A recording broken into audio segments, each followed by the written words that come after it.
Ini ndiri mukadzi ane 22 years. I've been married since 2020. Ndine mwana ane 2 years.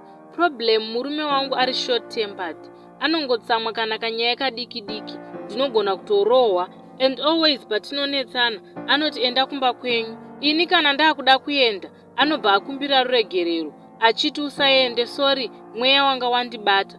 Ende patinonetsana anondituka zvinyadzi zvisingatombotaurike pamberi pemwana wangu. So zvinondirwadza kuti mwana wangu anodzidzei pamunhu anongondituka zvinyadzi.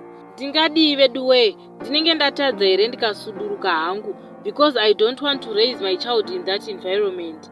Plus ini ndinoshanda, I used to help nezvemumba kutengawo chikafu, but last time ndakamiswa kubasa and he was shouting kuti you don't have anything. Ndoti handiti ndaikubatsirawo nezvemumba here, but he will shout kuti wakapusa hauna chinhu.